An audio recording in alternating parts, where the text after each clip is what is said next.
Notre article s'inscrit dans le contexte de l'économie circulaire et du recyclage de métaux critiques.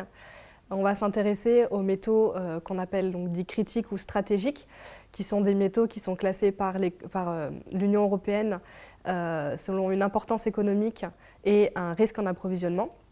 C'est donc des métaux qui sont de plus en plus produits parce qu'ils sont utilisés dans les nouvelles technologies, par exemple les éoliennes, les voitures électriques, mais aussi dans les téléphones portables. Et ces éléments-là, ils sont essentiellement produits par la Chine. Et l'idée, ce serait de pouvoir trouver d'autres ressources qu'on va appeler secondaires, au lieu des primaires comme dans les minerais naturels, qu'on va pouvoir utiliser. Et ces ressources secondaires, ça va être par exemple des résidus de l'industrie. Nous, on s'intéresse aux résidus de bauxite, qui sont les résidus qui sont issus de l'industrie de l'alumine, dans le sud de la France notamment. Et à partir de ces résidus-là, on va pouvoir récupérer des terres rares qui sont dans une concentration qui est intéressante. Et on va pouvoir les récupérer avec des protocoles chimiques qui vont être doux en comparaison à ce qu'on peut avoir avec l'hydrométallurgie, qui utilise des procédés chimiques qui vont être longs, complexes, qui vont utiliser plus d'énergie, qui sont peu respectueux de l'environnement.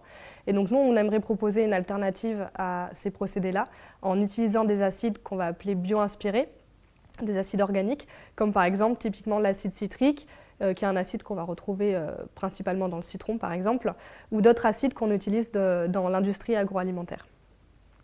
Donc les principaux résultats qu'on a pu avoir jusqu'à présent, c'est qu'on a réalisé des extractions de ces métaux à partir des résidus de bauxite à pH assez doux, environ 4,5, en comparaison à l'hydrométallurgie où on peut avoir des pH très très bas, très acides.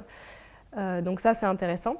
Ça veut dire qu'on va pouvoir avoir des protocoles d'extraction qui sont dans des conditions plus respectueuses de l'environnement.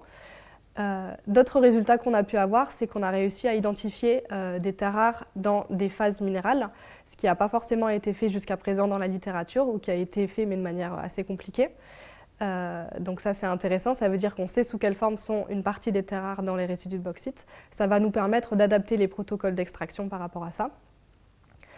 Et enfin, après, pour les perspectives, on va essayer de travailler avec d'autres molécules organiques qui peuvent être intéressantes, notamment des molécules qui sont produites par des plantes, par des champignons ou des micro-organismes, ou même des bactéries, qui sont extrêmement sélectives des terres rares par rapport à d'autres éléments et qui vont permettre d'avoir des protocoles beaucoup plus sélectifs. Donc on va récupérer uniquement les terres rares et ça va nous permettre d'être plus respectueux de l'environnement.